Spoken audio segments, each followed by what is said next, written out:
이 독자 일타님을 좋아한다라고 말하는 그런 분은 뭔가 어쨌든 호감이 좀 있을 것 같다. 저한테는 그러니까 안심이 될 것 같다. 강덕구를 좋아한다. 약간 긴장을 하게 되죠.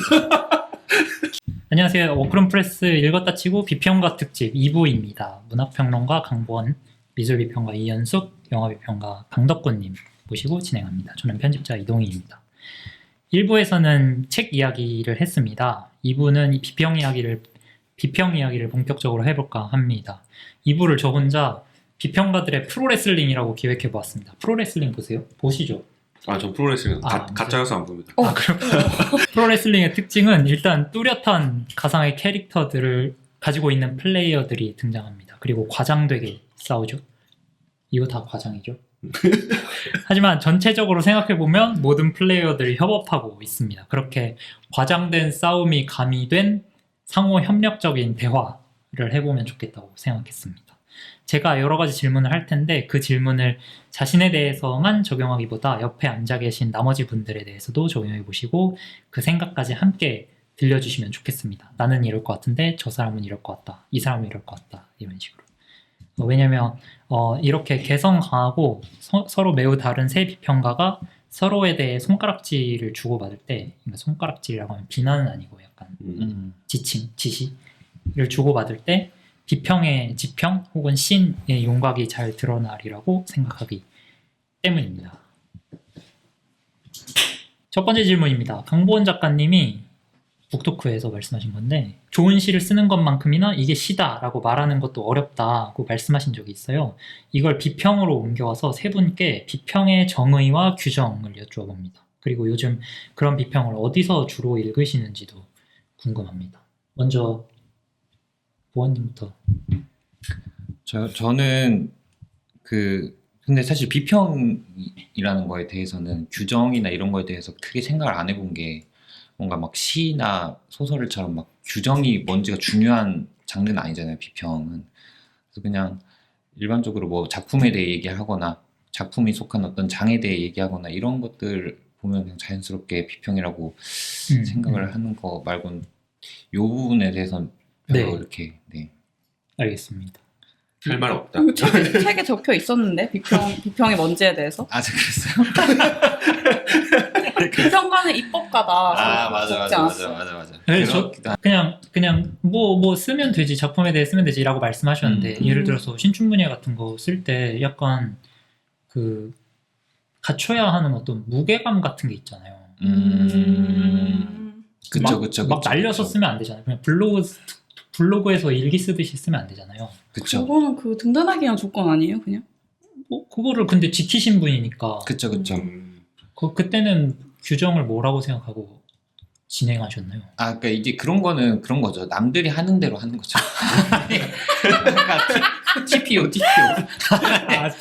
네, 그러니까 막 그러니까 옷을 편하게도 입지만 뭐 결혼식 같은데 뭐 장례식 가면은 이렇게 갇혀 있듯이. 갇혀 있는 그런 옆 사람 보고 이렇게 않을까? 하듯이. 네네.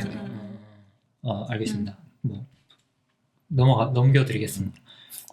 근데 비평 원래는 뭔가 알았던 것 같은데 지금은 저 전혀 모르겠어요. 원래는 여러 가지 생각들이 있었어요. 비평이 뭔지에 대해서. 네, 근데 지금은 전혀 그런 생각이 없어요. 그냥 뭐 글이 그런 거 없어요? 완성이 되면 비평은 좋겠다. 최소 50m 약간 이런 것도 없어요? 그런 생각을 누가 할까요? 그래요? 아니 뭐 예를 들어서 A4용지 3회 쓰고 비평이다 이러면 싫어요. A4용지 3회 쓰고 비평이라고 해도 되지. 그래요? 되게 여기 무법지대구나. 덕구님은 그런 거 있을 것 같아요. 뭐 비평은 뭐다? 네, 비평은 뭐 선동이다 이런 거. 맞아요. 맞습니다. 되게 중요하지. 틀리지 않은 게 저는 그런 거를 또 좋아하기 때문에 맞아요. 기본적으로 군불 지피는 거를 좋아하기 때문에 또 추억 파열 하면은 이제 저희 앞 세대를 보고 조금 글쓰기를 시작하는 없잖아 있거든요. 뭐 이를테면은 예전에 저희 때 뭐 노정 때 한윤영 논객들을 저는 보고 글을 시작했기 때문에 어떤 특정한 의견이죠. 어떤 사물과 사태에 대한 의견을 특정한 논리, 그러니까 뭐 너무 비논리적이거나 너무 때를 쓰거나 그런 형태가 아닌 그냥 뭐 우리가 얘기하는 뭐 ABCD 뭐 이런 정반합의 논리에 따라서 얘기를 하는 것 자체가 저도 사실 비평이라고 생각을 해요. 근데 루즈하네요. 예, 루즈하죠. 아니, 루즈한 게 아니라 루즈하다 그러니까 막 나이브하다 막 이런 게 아니라 그냥 하여간 좀 되게 실망스러운 말이야. 느슨한 윤곽을 가지고 있다. 그래요? 예, 아주 생활에 이제 밀착해서 생각하자면 대부분의 우리가 읽는 뭐 특히 사실은 사람들이 비평을 접하는 대부분의 비평은 문학 비평도 아니고 사회 비평도 아니고 그냥 정치 평론이라고 생각을 하거든요. 저는 진짜 그렇게 생각을 해요. 대부분 유튜브나 이런 걸 보다 보면 모든 사람들이 그렇게 이제 어떤 사태에 대해서 의견을 표명하잖아요. 저는 그거 자체가 일종의 비평이라는 생각이 들거든요. 약간 비평의 원류까지는 아니어도 하여간 가장 흔하게 볼 수 있는 형태의 비평은 정치 비평이다. 다음 질문 해볼게요. 각자 자신의 비평적 대상이 무엇이라고 생각하시는지, 그리고 그 대상의, 그러니까 내가 취급하는 그 대상의 고유한 특징, 혹은 비평을 할 때 다루기 어려운 점은 무엇이라고 생각하시는지 궁금합니다. 강덕구 작가님은 특히 영화, 음악, 문학, 역사와 시사 다 다루시니까 비평의 대상에 대해 여러 생각을 가지고 계시지 않을까 싶습니다. 한번 비평의 대상으로서 선정하게 되는 경우는 어떤 흥미로움 같은 게 이제 먼저 있겠죠. 내가 어떤 매혹을 느껴야 되는 부분들이 있는데 그 매혹을 느끼고 나서 이 안에서 어떤 특정한 견적이 나와야 되겠죠. 어떤 패턴들이 보여야 되고. 그리고 약간 충동을 써야 한다는 충동을 느끼게 만든다는 거죠. 네네. 그런 쓰고 싶은 욕망들을, 충동들을 만드는 대상들이 있는 거예요. 이를테면 뭐 정치적인 것도 사실 어떤 내가 여기 대해서 꼭 얘기하지 않고는 못 배기겠어라는 어떤 감정이 들 때 사실은 거의 사회 전반의 모든 것들이나 뭐 진짜 그렇죠. 세상 모든 게 거의 비평이 되는 어떤 장르에 갇혀 맞아요. 있지 않고. 근데 그런 편도 있잖아요. 비평가가 나는 이 장르의 비평가니까 이 장르를 섭렵하고 이 장르에 대해서 할 말을 찾는다. 약간 이런 사람도 있는데 그것보다는 좀 더 그렇죠. 매체적인 규율 그런 거를 저는 그러니까 그게 분명히 중요한 면들이 있거든요. 특히 뭐 우리가 얘기하는 어떤 특정한 뭐 모더니즘 이후의 예술에서 근데 그럼에도 불구하고 그게 전 조건이 된다고는 생각하지 않는 것 같아요. 비평을 위한. 왜냐면 그냥 단순히 내용을 얘기하는 것만으로 저는 비평이 성공될 수 있다고 생각해서 근데 물론 그 내용들을 어떤 방식으로 조립하느냐 혹은 그 안에서 어떤 단서들을 찾느냐는 좀 비평가들마다 좀 다를 것 같아요. 감사합니다. 네, 리타님. 비평에 대해서 진짜 할 말이 많이 없다는 생각을 계속 하고 있는데. 짜내고 있잖아요. 그냥 이렇게 계속 아까 팔자 얘기했는데 어떤 사람들은 그냥 할 말이 그냥 태어나요. 안타깝게 된 거죠. 할 말이 있어. 할 말이 있으니까 계속 할 말을 하고 싶어. 할 말 하다 보니까 이렇게 된 거예요. 그래서 뭘 찾아다니고 막 이렇게 아까 충동 얘기하셨는데 그냥 그런 것 같아요. 그래서 말을 참기가 참 힘들다. 근데 또 글을 쓰는 것도 말을 하는 거랑 다르게 논리도 만들어야 되고 시간도 들여야 되고 설득력도 있어야 되고 그러니까 그걸 몰랐던 거죠. 그러니까 말을 얹고 싶은 마음이랑 비평가로서 글을 쓰는 건 다르다는 걸 내가 알았어야 됐는데 몰랐던 거야. 그래서 지금 이렇게 살아가고 있고 지금 서동희 선생님이 예전에 그런 말 했는데 자기는 수석이랑 분재 빼고 한마디씩 다 얹었다고. 근데 그게 그냥 맞아요. 저도 그래요. 그냥 뭘 보면 그런 오만한 마음이 들어요. 나는 이거에 대해 할 말이 있다라는. 맞죠. 그 마음이 막 안 좋아요. 그래서 이제 안 좋아요? 지금 오히려 저는 저 자신에게 안 좋아요. 요즘에 좀 조용하신 것 같더라고요. 안 좋아. 그거에 대해서 몇 년 전이긴 하지만 그래도 무슨 공간에 대해서도 쓰고 뭐 라브리스 이런 거에 대해서도 쓰고 뭐 도시에 대해서도 쓰고 그건 이제 제가 어떤 특정한 그 사람으로 살아가고 있잖아요. 예를 들어 제가 하는 경험들은 다 이제 그래도 막 지금 이 나이 때까지 계속 제가 막 그런 그 성적인 그 일탈 그런 상황에서 살고 있잖아요.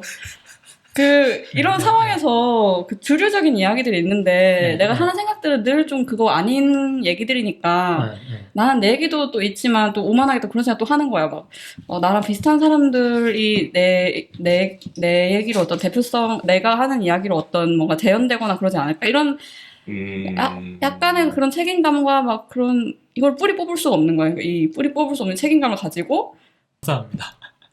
너무 그 황급히 보호님으로. 저는 그 뭐지 뭐 비평적 대상은 뭐 이것저것 했지만 여기 보면 이제 약간 어려운 점이 뭐가 있냐, 어려운 점에 대해서 생각을 해봤는데, 그러니까 그 비판적인 비평이라는 게 좀 저한테는 어려운 것 같아요. 그러니까 한국 문학의 특수성 속에서, 그러니까 영화만 봐도 사실 좀 한 단계 거리가 있다고 생각하고, 문학이라 해도 해외 문학 같은 경우에는 이렇다 저렇다 말이 좀 쉽게 나오거든요. 근데 이제 이 사람들이 이제 많이 불만을 가지고 있는 게 이제 유구한 불만이 이제 주례사 비평에 대한 어떤 불만. 왜 칭찬밖에 없냐? 비판다운 비판은 왜 없냐? 근데 그게 한국 문단이 너무 좁으니까 그것이 정말 실질적으로 좀 어려운 것 같아요. 제가 느끼기에는 이게 인간의 마음을 버려야 돼요. 그 비판을 하려면. 저 뭐예요? 그러니까 저는 이게 창작자라서 더 그런 것도 이제 있는데, 창작 겸하면서 이렇게 하니까 어떤 거냐면은 이 하나 쓸 때 너무 얼마나 어렵게 썼는지가 딱 보이니까 이거 가지고 솔직히 안 좋은 말 하기가 너무 그쵸. 싫은 거예요. 마음도 안 좋고, 나도 이제 악평을 들었을 때 그 기분이 어떻고 뭐 이런 거를 이제 알고 있기 때문에. 아니 근데 저는 그게 뭔가 무슨 온정의 문제라기보다는 우리가 어떤 작업을 봤을 때 뭐 예를 들어서 레드 제플린의 노래를 듣는 거랑 우리 동네 뒷골목에서 그쵸. 하는 펑크락 밴드가 있을 때 걔네가 그쵸. 만든 노래를 들을 때랑 그쵸. 다를 것 같거든요. 왜냐면 나는 내가 알 수 있는 게 더 많잖아요. 이 작업 과정에 대해서. 그러면 작품에 내가 보이는 것도 다르고 내가 하고 싶어지는 말도 다르고 약간 그렇게 될 것 같거든요. 근데 누가 보기에는 당연히 그게 감싸주기겠죠. 너 네 동네 산다고 그 펑크락 밴드가 레드 제플린급이라는 거냐? 막 이런 식으로 할 수 있겠지만 사실은 그런 거라기보다는 저는 그게 나쁘다고 생각하지 않아요. 주례사 비평이 물론 예전에 뭐 조용현 선생님 같은 경우에는 이제 뭐 그런 얘기를 하셨고 신영철 선생님에 대해서.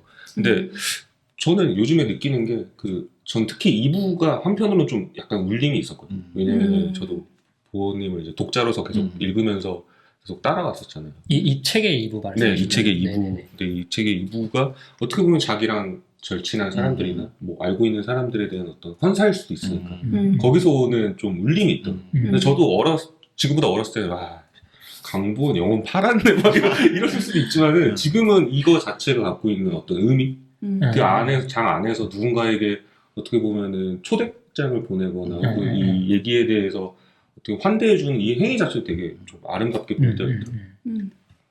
맞아요. 그러니까 이제 그러면서 사실 한편으로는 그러니까 이게 어쨌든 간에 어떤 작품이 좋다라고 하면은 어떤 작품이 안 좋다라는 게 없으면은 굉장히 그 좋다라고 이야기가 힘들잖아요. 그러니까 말은 할 수 있겠지만 이게 구체적인 실감으로 다가가기가 훨씬 힘들어진다고 생각을 해요. 근데 뭔가 한국 문학적 상황에서 그런 어떤 안 좋은 예시를 들거나 이런 건 안 좋다라고 뭔가 뚜렷하게 밝히기가 조금 어려운 면이 있기 때문에 그 좋다고 이야기하는 것도 좀 사람들이 공감을 좀 못하게 되는, 덜하게 되는 그런 면도 저는 충분히 이해가 가고, 근데 그런 게 이제 그냥 어려운 면인 것 같아요. 워낙 작은 동네라서.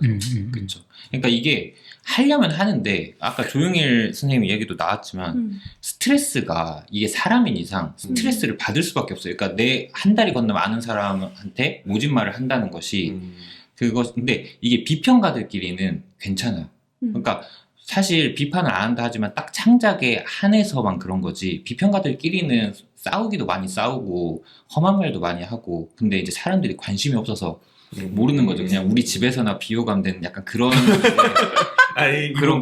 그런 구조인데, 창작의 경우에는 이제 그게 하다 보면은 조용일 선생님 같은 경우도 제 생각에는 스트레스를 많이 받았을 거라 생각하고 좀 글이 점점 날카로워지고 좀 약간 과격해지는 것도 그런 어떤 스트레스에서 저는 영향을 또 있었다고 생각을 해요. 그러니까 이게 쉬운 일이 아닌 거죠. 자, 다음 질문하겠습니다. 지금 다양한 위치에서 다양한 방법으로 비평가 생활을 하고 계십니다. 세 분 다. 세 분의 비평가 생활이 어떻게 구성되어 있는지 궁금합니다. 그리고 각자가 생각하는 비평가의 모델이 있다면 말씀해 주셔도 좋겠습니다. 리타님은 이 질문이 너무 어려운 것 같네요. 아니요, 그렇게 어렵지 않고 실제로 써왔어요. 아 그래요? 네. 어제도 제가 샤워하면서 보통 쓸데없는 생각 많이 하잖아요. 옛날 생각이나. 아, 내가 이 일을 진짜 하고 싶어 했었는데 이런 생각을 했거든요. 하고 싶어 했고, 실제로 지금 그 생각했던 거에 한 90% 유사하게 살고 있는데, 이거 왜 이렇게 못하겠지? 아니면 매일매일 어떻게 이렇게 힘들지? 이런 생각을 했는데, 이거에는 정말 여러 가지가 있는 것 같아요. 아까 제가 말한 얘기도 있고, 또 부모님이 얘기하신 것도 저 완전 다 이해를 했는데, 그러니까 실제로는 이 작업이 쓰고 싶은 것에 대해서 쓰는 게 아니라는 걸 깨닫기까지 시간이 엄청 오래 걸린 거죠. 그러면서 이제 이 생태계 전체를 돌보는 일일 수도 있겠다 이런 생각이 들었는데 저한테는 그게 미술이거나 뭐 그렇겠죠. 그래서 이제 나쁜 것에 대해서 말하고 싶을 때도 물론 많고 마음에 안 드는 것에 대해서 비판하고 싶을 때도 많은데 제가 너무 제가 리미트를 해제를 하면 말을 굉장히 막 하거든요. 굉장히 공격적으로 말 바뀔 수가 있고 아까 술 마시면 난폭해진다고 하셨잖아요. 진짜요? 그랬어요? 아니 난폭해진다고 하지 않았어요. 아니. 이렇게 아니, 번역으로 온 게 아니라. 어떤 표현이었죠? 그게 난폭해진다. 이렇게 좀 얘기하면은 그냥 뭐 좀- 야수성이 보인다.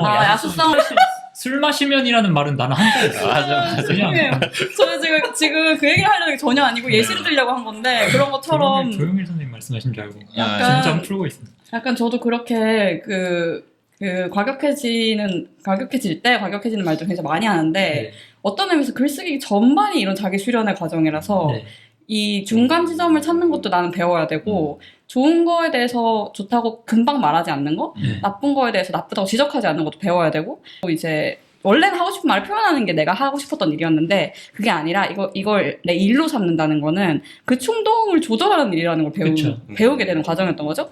그러면서 점점 더 힘들어지기 시작하고 점점 더 모든 것이 늦어지기 시작하고 약간 그런 같아요. 그래서 이제 청탁 받고 쓰는 글이 또 따로 있고, 그러니까 자기 자신을 이 직업을 계속하기 위한 어떤 기계로서 관리하기 위해서 쓰고 싶은 글, 그리고 뭐 써야 되는 글, 안 써도 되는 글, 아니면 그냥 뭐 잡념, 뭐 이런 것들로 다 이제 분리해서 살아가게 되는 거죠. 이걸 깨닫는데 굉장히 오래 걸린 것 같아요. 이렇게 타협을 해야 된다는 걸 깨닫는데, 여기 책에도 나오지만. 뭔가 어른 같다. 그래요. 약간 내 안에 무언가를 구획해서 소모한다는 거잖아요. 어디 투입한다는 거잖아요. 왜냐면 나는 정해진 자원이고 내 생명도 그쵸. 굉장히 길지 않고 네. 비평가로서의 삶이라는 것도 나는 아마 50이나 60까지겠죠? 내 체력이 남아있으면? 그러면 나는 써야 되는 글의 양이 정해져 있어요. 인생 전체에서. 그럼 뭘 쓸 건가? 라고 했을 때 저는 점점 더 이제 그게 내가 쓰고 싶은 글 방향으로 가고 있는데 요 한 10년 동안은 정말 그거를 연습하는 과정이었던 것 같아요. 알겠습니다. 감사합니다. 저는 이거 어려운 것 같아요. 저는 사실 뭐 매문을 하는, 그러니까 소위 말해서 뭐 글을 파는 이제 비평가라기보다는 이런저런 활동을 하는 맞아요. 건달. 아니 근데 맞는 것 같아요. 네, 맞아요. 왜냐면 청탁받아서 쓰는 글의 비중이 별로 없고 그쵸.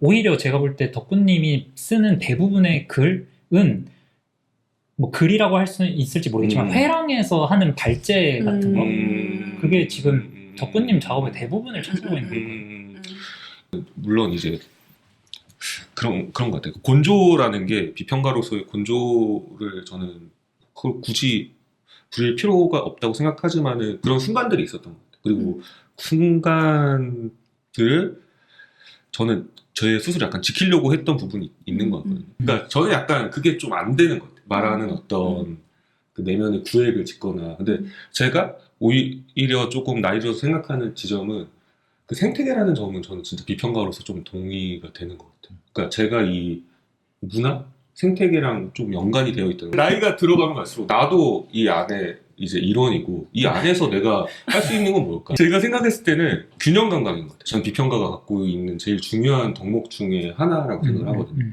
그래서 제가 볼 때는 균형 감각이 있지만 덕구님이 제일 엄격한 것 같긴 하거든요. 왜냐면 음. 비평가가 하는 활동을 여러 개라고 보면은 그 중에 평가가 있을 텐데 평가를 진짜 맞아.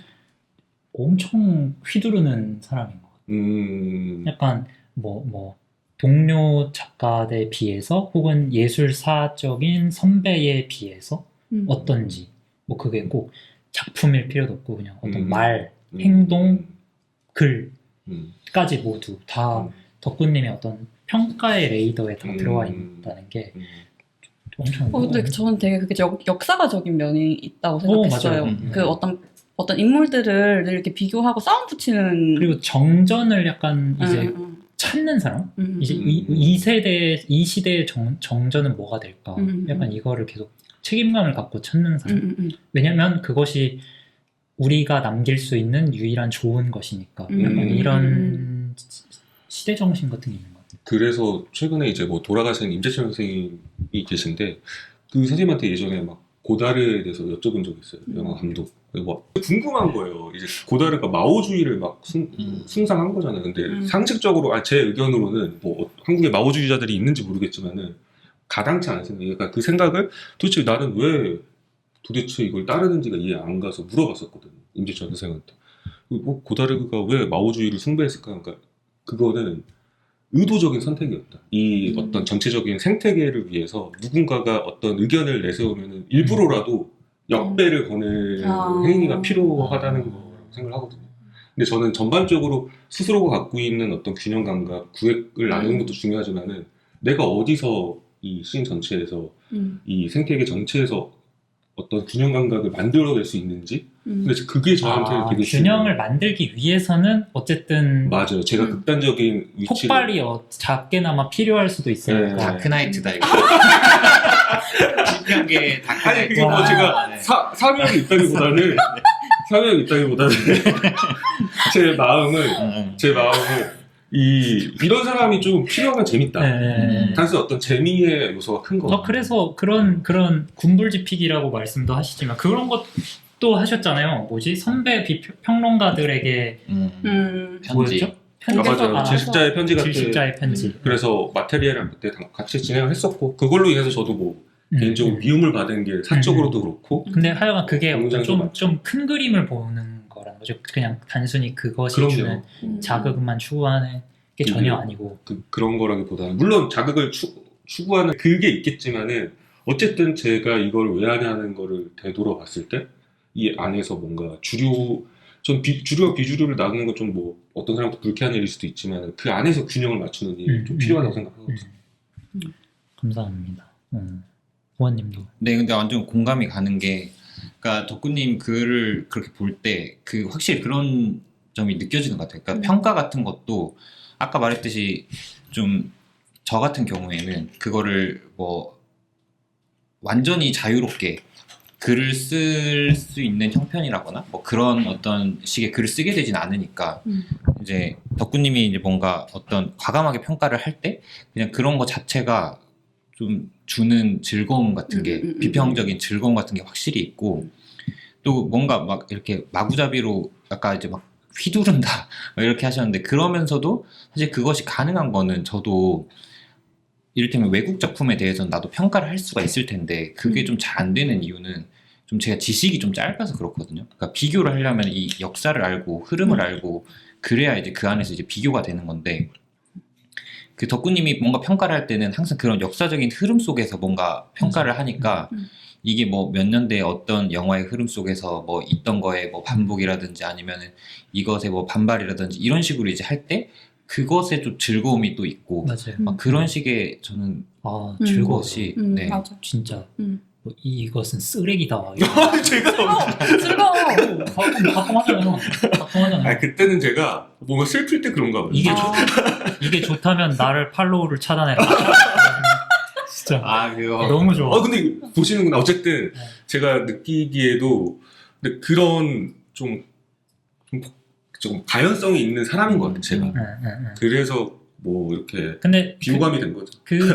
근데 좀 지치셨을 때가 있지 않았어요? 뭔가 엄청 소진되어 보인다고 느낄 때가 있었는데 지금 약간 그거를 좀 지나서 좀 다행인 것 같아요. 네, 약간 한 움큼의 외로운 영혼들 그거 쓸 때는 약간 저도 완전 그만둬야겠다. 이제 이렇게 이게 불 지피다가 자기도 연소된 그쵸. 그렇게 막 했는데 안 그러면 좋겠네요. 네, 이제는 좀 다시 또 에너지가 생겨가지고. 네, 감사합니다.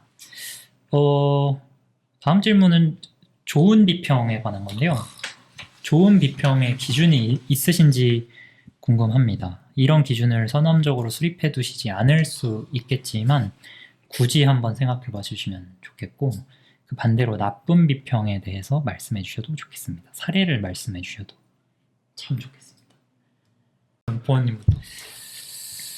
그때 뭐 저는 그러니까 기본적으로 좋은 비평이라고 하면은 이제 글적인 것도 이제 있지만 어떤 방향성의 측면에서 뭔가를 할 수 있게 하는 독려하는 것이 이제 필요하지 뭐를 못하게 하는 거는 좀 별로 안 좋다고 봐요. 그러니까 이를테면 예전에 이제 뭐 문학 관련해서 뭐 별점평을 매기던 뭐 그런 이제 사람이 있었는데 가가지고 이런 거는 굉장히 뭐 권력을 재생산하는 거고 뭐 평론가로서 권력 재생산이고 어떤 문학을 대상화하고 뭐 이런 거다 이런 식으로 이제 이야기를 해가지고 그런 이제 별점평도 결국 안 하게 되고 뭐 이런 건데 그거에 제 생각에는 뭐 그게 별점평이란 게 그 정도로 심각한 악인지까지도 모르겠지만 그러니까 그게 아니라고 한다면은 어쨌든 뭔가를 하는 거고 하니까 하는 거는 좀 하게 놔두고 좀 다른 것이 있으면은 다른 좋은 방법이 있으면 이제 그거를 하는 방식으로 우리가 뭔가 방향성을 만들어 가야 되지. 왜냐면 이제 뭔가가 많은 상황이 아니거든요. 제가 볼 때는. 그래서 이걸 잘라가지고 방향성을 만드는 것보다는 우리가 가는 것이 바람직하다라는 방향으로 생산을 하는 쪽으로 방향성을 좀 정하는 게 중요한 시기인 것 같아요. 우리의 어떤 상황 속에서는. 그래서 뭐 그리고 이제 뭐 비판하거나 이럴 때도 좀 비용을 적게 했으면 좋겠어요. 그런 게 저한테는 좀 좋은 비평인데, 그러니까 비판을 할 때 내가 반대하고자 하는 이 사람의 주장을 너무 깎아내리지 않는 거죠. 그러니까 이렇게 주장하는 거는 완전 비겁하고 비윤리적이고 뭐 쓰레기고 뭐 부역자다 이렇게 하는 것보다 그러니까 이 사람의 말도 이렇게 하는 게 뭐 일리가 있겠는데 나는 이렇게 생각한다라고 하면 충분한 이야기들이 저는 많다고 생각을 하거든요. 그러면 이제 이 사람도 듣고 그럼 나는 이렇다 이렇게 이제 얘기를 하는데 뭐 그게 아니라 이렇게 뭐 하나가 누구 하나를 이제 죽여서 내가 이제 그 자리를 차지한다 이런 마인드로 가지 않아도 되지 않나? 그런 게 좀 그래서 그거는 내가 화가 나서 사실 그럴 수도 있거든요. 근데 비평가로서 생각을 먼저 해야 되는 게 내 감정을 표출하는 게 먼저 중요한 건지 아니면 이 생태계 속에서 어떤 말이 필요한지가 먼저 그 사람한테 중요한 건지가 저는 굉장히 큰 차이가 있다고 생각을 해요. 그걸 비용이라고 하셨나요? 네네네. 비용. 말할 때 내가 자원을 써버리는 거죠. 이 생태계의 자원을 그런 것보다 좀 뭔가를 보태는 식으로 깎아내리는 거나 그런 네네네. 어쨌든 좀 다들 전체를 생각하시는 마음이 좀 강하다는 생각이 드네요. 뭐 원래 안 그랬었는데 하다 보니까 그렇게 되는 거 아닐까요? 원래는 맞아. 그렇게 출발하진 않을 것 같아요. 그냥 나는 무슨 말을 하고 싶다 약간 이거에 더 가깝고. 네. 뭐 리타님도 그러면 이어서 한번 좋은 비평.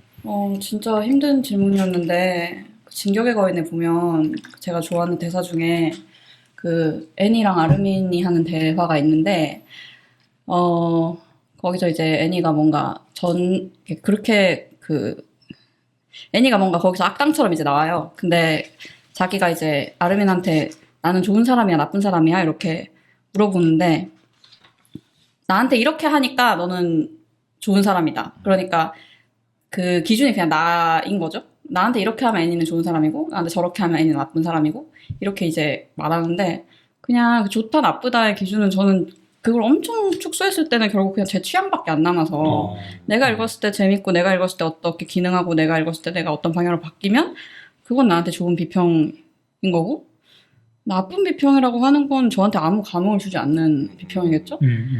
근데 이런 저를 그 기준으로 하지 않는 정의가 있을 수 있다면 아무래도 그거는 그 기능성이나 실용성의 차원에서 봐야 될 것 같은데 좋은 비평이라고 하는 거는 어쨌든 그 작품의 어떤 여러 가지 우리가 보지 못한 다른 면들을 보여주게 하고, 읽기 전과 다르게 사람들을 변화시키고, 변화라는 게 뭐 크지 않더라도 감상을 변화시키고, 뭐 이런 진짜 정말 인지적인 차원에서의 그 모범적인 비평이 있을 수 있을 것 같아요. 나쁜 비평은, 사실 근데 그렇다고 하더라도 이게 기능하지 않는다는 의미는 아닌데, 인신공격이겠죠? 나쁜 비평이라고 하는 건? 근데, 인신공격이라 하더라도 여전히 기능하고 거기에는 생산적인 무언가가 있어요. 그래서 이런 기준으로 나눈다고 했을 때 사실 기준을 만드는 거 외에 이게 실질적으로 어떤 질적 평가인지는 잘 모르겠어요. 좋다 나쁘다를 이야기할 때. 둘 다 저는 재밌다고 생각해요, 사실. 인신공격도.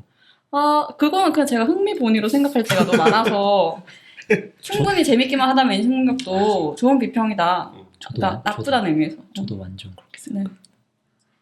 좋은 비평. 감사합니다. 맞아. 그러니까 인신공격도 좀 이렇게 티키타카 되는 상황이면은 그렇죠. 괜찮아요. 네. 근데 이제 필요했어. 누구를 이 인신공격으로 이제 일어설 수 없게 되게 뻔한 상황이다. 그럴 때는 이제 좀 그렇죠. 네. 안 하는 게 낫겠다. 이런 느낌인 거죠. 맞아. 거긴 저도 100%. 그러니까 저도 이 싸움에도 도의가 있다고 생각하거든요. 도의야 이 규칙도 있고. 규칙도 있고. 근데 좀 저는 이거는 뭐 다른 얘기일 수도 있지만은 한국에서 물론 저는 프리랜서로서 막 오래 살아간 적은 없지만은 약간 프리랜서의 법적 지위가 항상 위태로움을 문화예술계가 항상 선뜻 그리고 제일 먼저 발벗어서 보여주지 않았나 생각이 들거든요. 그래서 보아라 우리가 얼마나 위태로운지. 위태로운 사람들이 약간 자기들 어떻게 보면 기반들 깎아먹는, 그래서 보호님이 하는 얘기들도 저는 충분히 이해가 가요. 이게 어쨌든 그 자원들 자체가 그 누군가를 어떤 인신공격하거나 어떤 행동, 뭐 활동을 방해하는 행동들이 어쨌든 우리들 스스로한테 돌아오는 거라고 생각하거든요. 그래서 저도 그 부분에서는 굉장히 동의합니다. 저는 그러니까 약간 리액션으로 뭔가 생각을 많이 했던 편이거든요.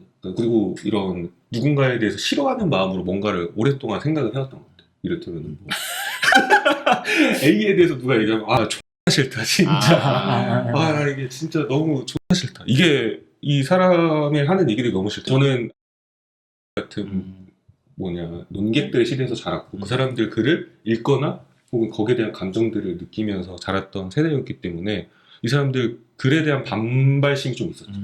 그게 안 좋은 비평이라는 생각도 어느 정도 있었고 특히 뭐라고 해야 될까, 저는 문화 연구식 비평에 대한 그런 어떻게 볼까요, 반감이 좀 심했어요. 이거 너무 1대1 도식으로 해석을 하거나 혹은 서론이 하나의 결론이 돼버리는 거예요. 서론 읽자마자 이 사람의 방법론이랑 결론이 다 예측이 돼요. 그럼 더 이상 읽을 필요가 없는 거잖아요. 그래서 그 세대들을 제가 뭐 욕하거나 막 부족하다고 하는 게 아니라 그 사람들도 그 나름대로의 어떤 고충들이 있을 거라고 생각하는데 그게 저한테는 항상 반발 심리로 작용을 해서 나는 그렇게 쓰지 말아야지. 혹은 내가 사회적인 어떤 어젠다나 혹은 사회적인 자원을 사용한 예술을 다룰 때조차 나는 어떤 형식주의적인 접근을 사용해야지라는 생각을 들게 했었던 거예요. 형식주의적인? 네, 그러니까 어떤 형식을 찾는 거예요. 제가 뭐 영화 비평을 쓸 때 제가 많이 좀 뭔가 당혹스러웠던 거는, 그러니까 1980년대생들이 대부분 이렇게 신자유주의에 대한 어떤 반발심들이 되게 많았단 말이에요. 그런 이론적인 프레임도 많았고. 근데 그거를 대부분 1대1로 해석을 해버리는 거죠. 이를테면 아까 전 다크나이트로 저 얘기하셨지만 다크나이트를 비평했을 때 어떤 틀들이 있어요. 이를테면 이건 신자유주의의 어떤 해석이다. 근데 저는 그것보다는 어떤 뭐 카메라의 움직임이나 혹은 조금 더 영화 비평에서 사용하는 아까 전에 말씀하셨던 것처럼 길들을 좀 이탈할 수 있게 만들거나 혹은 좀 이 안에서 우리의 생각들을 좀 미로처럼 만들 수 있는 글들이 좋은 글들이라고 생각해서 좀 잘해왔던 것 같아요. 그런 글들 많죠. 그런 틀이 미리 정해져 있는 페미니즘도 뭐 그런 것들의 비평. 주류적인 흐름은 보통 그렇게 도식적이거나 이데올로기적인 비평이고. 네네네. 왜냐면 그게 좀 편리하기도 하고 공감도 쉽고 하니까 그렇게 되는 게 아닐까. 근데 여기 잠깐 질문이 있는데, 그러고 보니까 그 어쨌든 윗세대에 대한 반감이 덕구님 확실히 있으시고. 저 있죠. 그리고 아까 저도 부록에, 보호님 책 읽으면서 부록에 좀 되게 재밌는 문장이 있었는데, 그 자기 등단하고 나면 데스노트에 써놓은 사람들 다 축출할 거라고 해서 이런 마음이 왜 있지? 라는 생각이 저는 들었거든요. 그래서 그게 조금 궁금해요. 그게 누구인지까지 묻지 않겠지만 그런 마음이 왜 있어요? 그러니까 그때는 근데 이제 그 글의 요지는 그것을 갖자마자 반성하게 됐고 버리게 되었다. 그 글의 요지는 그거예요. 그렇죠. 뭔가 해보려고 하니까 이게 뭔가 아닌데라는 걸 저는 이제 등단을 하자마자 딱 느꼈어요. 그런 거는 있었고, 근데 어쨌든 그 마음에 이제 처음에는 이제 이런 거죠. 뭔가 이 사람이 글을 별로 못 쓴다. 나한테 이 시집이 굉장히 좋았는데 이 시집에 굉장히 엉뚱한 글을 써놨고, 그리고 이런 사람이 문학 평론가라는 이제 그런 자기의 위치로 인해서 이렇게 별로 중요하지 않은 것이 목소리를 얻고 이 중요한 시집 뒤에 붙어 있고 이런 것들이 이제 나는 이제 마음에 안 든다, 화가 난다, 이런 느낌이었던 것 같아요. 세대적인 그런 반감도 있었어요? 이 세대에 대한 반감? 근데 이제 그때는 사실 그런 반감을 가질 수조차 없는, 저는 이제 아는 게 아무것도 없는 상황이었어요. 그 글에 나온 시점에서는. 그죠. 그 윗세대가 누군지를 그쵸. 알아야 그쵸, 그 그쵸. 세대로 묶어서 반감도 갖고 이제 할 그 테니까. 뒤에는 이런 반감이 있었어요. 그러니까 이 아주 조금 있는 문학을 쓴 거에도 많이 영향을 미쳤는데, 막 문학이 끝났다, 문학은 아무런 가치가 없다, 이런 이제 이야기를 하는데, 그러니까 그것이 이제 정말로 문학이 싫어서 그 사람들이 이제 했다기보다, 그러니까 문학보다 삶이 중요하고 이런 식의 어떻게 보면 레토릭인데, 저는 이제 그런 거에 좀 반감이 있었죠. 왜냐면 막 뭔가 이게 그 집 태워가지고 불 때우는 약간 그런 느낌인 거예요. 그러니까 내가 어쨌든 간에 문학이라는 게 이제 좋아서 문학을 하는 거고 이렇게 하는 건데, 나한테 소중한 거고 이걸 지키는 것도 다 소중한 건데, 누군가는 이런 거가 아무런 가치가 없고 문학은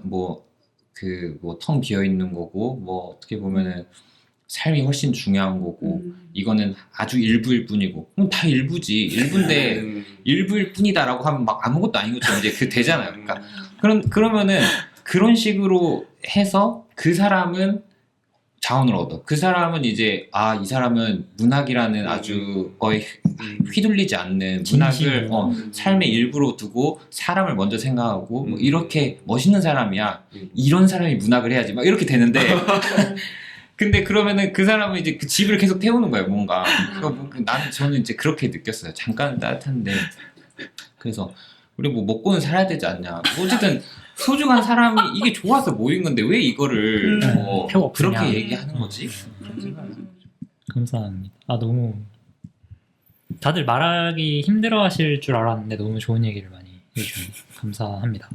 다음 질문은 독자 이야기, 세 분의 독자 이야기 해보면 좋을 것 같습니다. 세 분 모두 독자의 범위가 아주 넓을 것 같진 않고 또 많이 겹칠 수도 있을 것 같아요. 이 세 분 동시에 아는 사람도 많으실 것 같고, 그래도 세 분이 생각하시기에 서로의 독자 혹은 꼭 독자 아니더라도 그의 말을 듣고 있는 사람은 어떤 사람인 것 같은지 인상을 말씀해 주시면 좋겠는데요. 아주 쉽게 말하면 누구 만났는데 저는 강보원 글 좋아해요, 이현숙 글 좋아해요, 강덕구 글 좋아해요 라고 누군가 말하면 그 사람에 대해 어떻게 생각할 것 같은지. 당연히 이거는 괜찮은 사람이다 이렇게 생각할 것 같아요. 아니 그거 괜찮다 이거 저부터 일단 눈을 띄워도 되나요? 네. 이렇게 느낄 것 같아요. 리타님 글을 좋아한다라고 하면은 그 사람한테 좀 뭔가 신뢰 같은 게 좀 갈 것 같아요. 일단은 왜냐면 리타님이 굉장히 폭넓게 또 과격한 때로는 과격한 이런 논지의 글을 또 쓰고, 근데 이제 그런 거를 다 포용하는 어떤 독자라는 의미이기 때문에 저한테는 이제 약간 좀 신뢰가 될 것 같다. 약간 수용성이 좀 넓다. 이 독자 리타님을 좋아한다라고 말하는 그런 분은 뭔가 어쨌든 호감이 좀 있을 것 같다. 저한테는 그러니까 안심이 될 것 같다. 강덕구를 좋아한다. 약간 긴장을 하게 되죠. 긴장을 하고 이분은 이렇게 불손할 수 있다. 어떻게 그러니까 내가 행동 거지를 조심해야겠다. 이분은 행동 거지를 조심하고 굉장히 또 까다로울 수 있다. 세상을 보는 시각이 날카로울 수 있다. 왜요? 그렇게 날카롭게 보는 필자를 이제 좋아하는 거니까 이제 조금 그런 이제 인상이 저에게는 이제 있습니다. 근데 저는 애초에 누구 글을 읽고 있다, 누구 글을 좋아한다라고 말하는 사람 자체를 신뢰하지 않아요.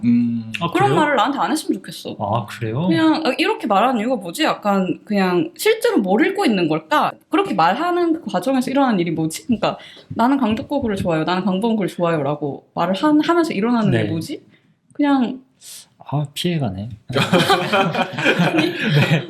그러면 리타님은 저 리타님 글 좋아해요라는 말을 들어도 좀 생각이 복잡하게. 그게 뭘 의미하는지를 모르겠다는 거지. 아. 근데 만약에 어떤 사람이 나는 강덕키드가 될 거라고 하면서 우리가 만약에 한 5년 정도 뒤에는 분명히 그런 사람들이 있을 텐데 강덕구를 인용하면서 막 신춘문예 등단을 해. 그러면 그 사람에 대해서는 평가할 수 있죠. 이 사람이 강덕구에 어떤 부분을 수용했고 어떤 부분을 하지 않았다 이런 걸 할 수 있지만 좀 구체적이어야 한다. 이런 단순히 그냥 음. 독자다 이거 말고는. 음. 알겠습니다. 덕구님 근데 어떻게 생각하세요? 덕구님은요? 저요? 저는 약간 사회학적인 스테레오타입들이 떠올라요. 저희가 각자가 이렇게 좋아하는 그러니까 뭔가 이제 소비하게 되는 독자분들이 있으니까 팬층이 다르니까 네, 팬층이 다르니까 만약에 리터님 좋아한다고 하면은 뭔가 좀 나이도 젊고 그쵸 뭔가 그리고 또 퀴어 페미니스트. 퀴어 페미니스트일 수도 있고 트위터 하는 사람일 수도 있고 이런 게 있고 그리고 보원님 좋아하시는 분들 뭐 한국 문학 좋아하고 뭐 좋아하는 문학 중에서 뭐 이를테면은 워크룸 책들을 뭐 좋아하고 아니면은 그리고 저 아직 있는 바지도 폭넓은 거 입고 그 문학을 또 좋아하는 젊은이들의 어떤 스테레오 타입들이 있어요. 약간 지적이라는 뜻 같은데 지적일 거다. 뭔가 구속받지 않는다. 님을 이건 반려하겠습니다. 뭐 관련 그래요? 이거에 첨언을 하자면은 저는 이게 어떤 글과 어떤 삶의 라이프 스타일이 좀 연결된다고 생각을 해요.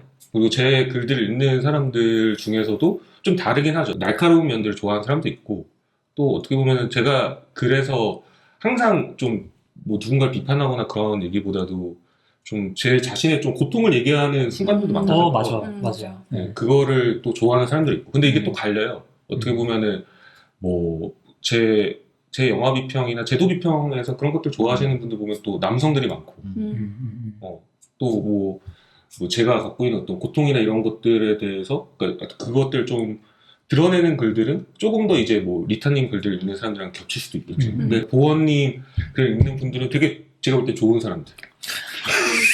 그래요? 왜 약간 약 바르는 거.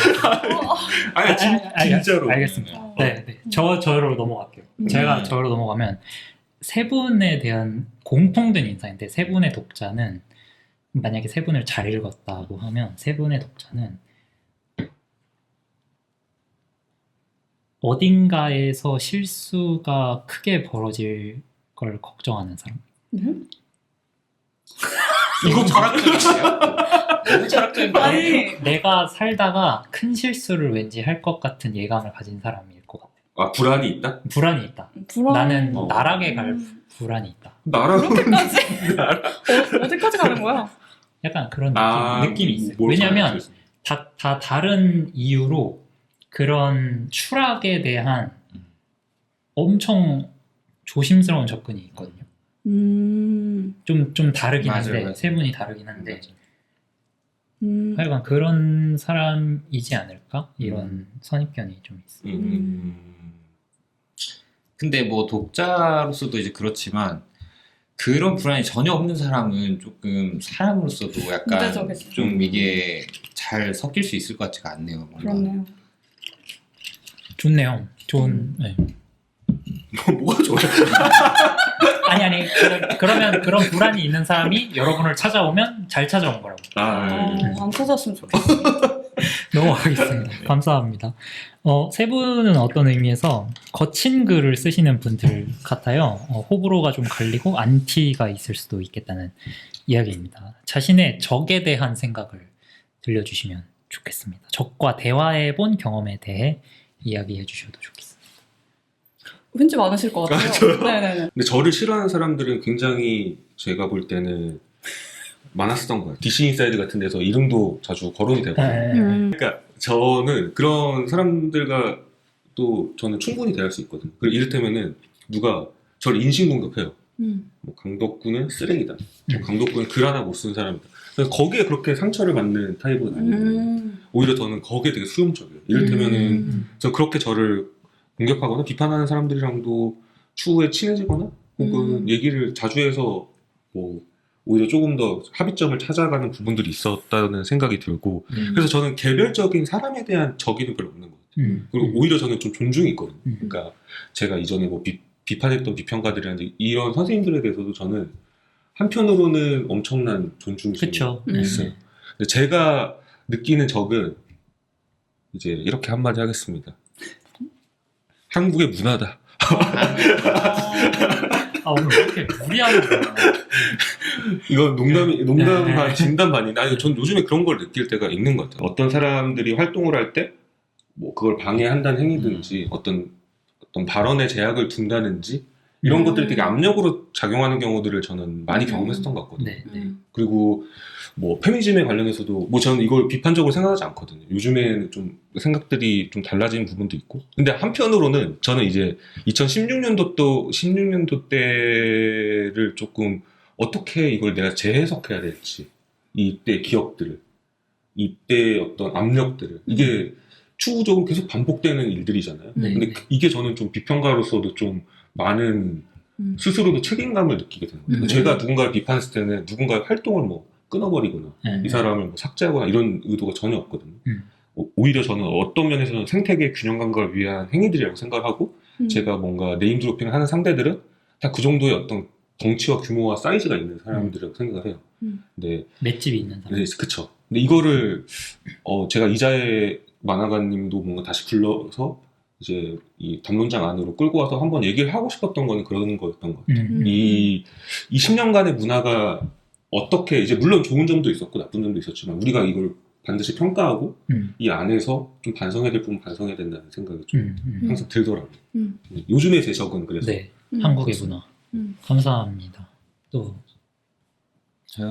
저는 근데 뭐 계속 이야기한 거지만 적이 당연히 있지만 제가 노력을 많이 하는 것 중에 하나는 그런 적과 함께 있는 상황을 안 만들려고 많이 노력해요. 뭔가 이야기를 그러니까 글을 쓰고 이렇게 뭐 할 수는 있겠지만은 그리고 약간 좀 기본적으로 좀 저는 좀 적대적이다? 약간 이렇게 생각을 하는 것 같아요. 모르는 사람 어떤 익명이라고 봤을 때 사실 이제 막 북토크 같은 거 뭐 하거나 그러니까 제가 몇 번 안 하는데 할 때 뭐 어떤 강연을 하거나 하면은 이 사람들이 무슨 생각을 사실 하는지 모르겠어요. 맞아. 그런 것이 이제 와서 이제 어떤 생각을 가지고 이렇게 들을까라고 했을 때 막 마냥 긍정적으로만 이렇게 느껴지지는 사실 않거든요. 그러다 보니까 그 좀 활동 좀 뭐 좀 자제하는 그런 경향도 조금 있기는 있고 뭐 그냥 이제 그런 상황에서 어쨌든 쓸 수 있는 글들은 뭐 쓰고 그냥 그런 느낌이라서 막 저는 뭐 이렇게 적을수록 좋다 약간 이런 생각이신가요? 안 만날수록 좋다. 안 안 만날수록 만나는 좋다. 예, 맞아요. 안 만나는 것이 좋다. 안 만나는 것이 신경 쓰지도 그냥 않는 것이 좋다. 그러니까 신경을 좀 안 쓰게 하려고 좀 노력을 많이 하는 편이에요. 왜냐하면 그것이 나의 일상에 좀 영향을 또 줄 수도 있고 막 이러니까 그냥 그 정도. 근데 저는 약간 들으면서 비평 일을 계속하는 가장 중요한 비평가라고 불리는 사람의 자질이 있다면 남의 말에 그렇게까지 일희일비하지 않는 무관심인 것 같다는 생각을 했거든요. 지금 두 분 다 계속 그런 얘기 하시는 것 같고 저도 마찬가지로 그 사람들이 막 그 팬이라고 말하는 그 사람들이 그냥 다 안티처럼 느껴지거든요. 맞아, 그럴 수 있어. 무슨 생각하는지도 일단 모르겠고 그 생각이 별로 나랑 같은 방향은 아닐 것 같아. 그러니까 나를 좋아하는 게 내가 지지하는 방향을 좋아한다는 건 아니잖아요. 나를 좋아하는 거는 이상해. 그냥 왜 나를 좋아하는 거지? 라는 이상하다는 생각이 많이 들어서 뭐 적도 마찬가지고 그렇게까지 그 하나하나 사람에 대해서 그렇게까지 큰 생각은 두 분도 그렇지만 저도 그렇게까지 하지 않는 것 같아요. 근데 아까 저는 덕구님이 농담 삼아서 대한민국 문화라고 하셨는데 만약에 진짜 적이 있다면 저도 솔직히 굉장히 크게 동감하는 부분 중에 하나인 것 같아요. 아니잖아요. 분위기라든지 압력이라든지 이런 주류적인 모든 흐름들이 지금 사실 좀 되게 중요한 긴급한 문제인 것 같다는 생각을 많이 해요. 저도 그런 동의합니다. 그리고 그냥 독자 얘기 한마디만 좀 덧붙이면은, 그러니까 그런 것 같아요. 독자랑의 아까 관계 이야기도 했지만 좀 대면할 수밖에 없는 게 뭔가 이게 사실 독자랑 작가의 입장이라는 게 저는 이제 한 명 한 명 만났을 때 항상 감사하고 뭐 좋다고 하면 이제 감사하고 이렇게 하거든요. 근데도 사실 그런데 마음을 쓰기 시작하면은 작가 입장에서 좀 너무 힘들어지는 것 같아요. 그 컨트롤이 아예 안 되는. 왜냐면 독자는 여러 명의 이제 사실 작가가 이제 있고 나한테 이제 가볍게 좋을 수도 있고 뭐 무겁게 좋을 수도 있고. 근데 제가 느낀 바로는 생각도 뭔가 휙휙 바뀌고 막 이런 어떤 일이 있으면 이렇게 탁 맞아요. 나는 뭐 이때까지는 좋았는데 이제 완전 별로야. 뭐 이렇게 할 맞아. 때도 있고 말도 이렇게 아무런 사실 작가한테 빚진 게 없으니까 뭐 이런 건 좋은데 뭐 이런 건 좀 이게 말이 돼? 뭐 이렇게 툭툭 던지는 것들 그런 것들이 너무 자연스럽고 생각이 바뀌는 것도 자연스러운데 그거 하나하나를 사실 신경 쓰면은 이제 내가 이제 상처를 받는다. 그래서 나는 이제 나만 진심이었구나. 난 감사하다고 했는데 나만 진심이야. 그런 어떤 상처 그런 상처 때문에 지레 멀리 하게 되는 그런 게 좀 있는 것 같다. 네, 그렇습니다. 감사합니다. 다들 이거 어려운 주제라고 하셨는데 말씀 잘 해주시네요. 좋네요. 지금 근데 시간이 꽤 많이 됐고 그래서 마지막으로 강보원 작가님께 네. 두 분께 질문 1부에서는 질문 세례를 좀 받으셨는데 동료 비평가로서 리타님, 덕구님에게 네. 하고 싶은 질문이 있으신지. 그러니까 저 두 분한테 질문한 게 다 제가 좀 잘 못하는 것들과 관련해서 질문을 하게 된 것 같아요. 그러니까 이제 팟캐스트 이제 회랑 그것이 어쨌든 어떤 활동이고 좀 더 적극적인 어떤 비평 활동인데 그런 것을 사실 기획하게 된 계기 그리고 지금 아까 이자희 작가도 그렇고 아즈마 히로키까지 그렇게 이름이 지금 나오는 거 보면은 좀 규모나 어떤 기획 이런 것이 굉장히 심상치 않다. 그런데 좀 향후의 목표나 그러니까 처음에 계기와 지금으로서의 어떤 향후의 목표 이런 게 일단 궁금했어요. 처음에는 이제 같이 사실은 진짜 원래는 한 1, 2화 정도 하고 끝내려고 했었거든요. 제 책이 그때 나오는 시점이라서 제가 한대호라는 친구를 되게 좋아하는데 그래서 이 사람 목소리를 내가 꼭 담아내고 싶다. 그리고 제가 예전에 김민아 씨가 했던 김민아 씨라고 시사통문가가 했던 야채인간이라는 팟캐스트를 진짜 열심히 들었어요. 그분도 했던 얘기가 자기 친구들 하는 진짜 미친 얘기들을 들려주고 싶다. 아마 리타님도 그러셨을 거고 그래서 시작하게 됐는데 이제 점점 이게 저한테는 비평적인 활동처럼 돼버리는 거죠. 그쵸. 이게 글쓰기만큼이나 저한테는 중요하고 그리고 준비도 그만큼 하시고 네, 준비도 그만큼 하고 근데 이자희 편이나 이 아즈마 히로키 같은 경우에는 제가 그냥 약간 그런 생각이 들 때가 있는 것 같아요. 되게 무의식적으로 어떤 도약을 위한 게임 그런 거를 되게 좋아하거든요. 그래서 내기. 제일 싫어하는 사람. 근데 그때가 뭐 어떤 의식적으로 그렇다기보다는 이자희 만화가님 부르고 싶었던 것도 이제 뭐 여러 가지 생각이 있었겠지만 갑자기 잠에서 깨서 이렇게 생각해. 이자희 불러요. 그냥 그 생각이 문득 드는 거죠. 아즈마 히로키도 그냥 한국에 누가 온다고 얘기를 해줬는데 내가 한번 연락을 해봐야겠다. 뭐 그렇게 되면은 회랑을 진행하는 이재 감독님이랑 제가 할 수 있을 질문들이나 어떤 담론적인 개입들이 있다고 생각하거든요. 그걸 조금 만들어내고 싶어요. 이게 대담 직접 출연하세요? 어떻게 같이 아즈마 진행. 히로키 진행을 아마 할 것 같아요. 책 열심히 읽으셔야겠네요. 어떤 질문 흐름으로 가고 싶으세요? 잘 모르겠어요. 근데 어쨌든 관심을 가져주시면 감사하겠습니다. 목표는 제가 아까 전에 얘기했던 것처럼 중요한 개입을 만들고 싶다는 게 제 생각이에요. 그 순간순간마다 저는 2016년도에 딱 그 비평가 생활 시작했거든요. 오큘로 1호를 통해서. 근데 그때 느꼈던 그 공포와 압력의 분위기가 있어요. 근데 그걸 내가 어떻게 해석하고 추후에 이걸 어떤 방식으로 막아낸다? 웃기겠지만은 이걸 어떤 방식으로 내가 재해석하면서 내 담론에 개입할 수 있을까? 이게 저는 좀 비평가로서 되게 실천적인 목표인 것 같아요. 다크나이트. 네. 리타님한테 질문은 이겁니다.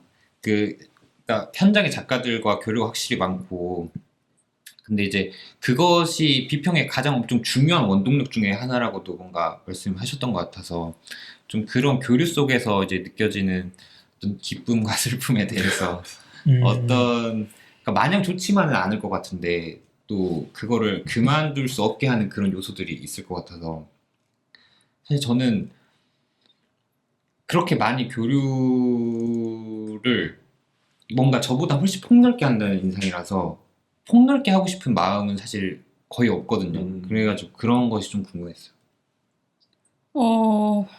그렇게 만나지 않으면 만나는 방법을 몰라서요. 음. 그리고 그 대화하는 방법도 모르겠고 친해지는 방법도 모르겠어요.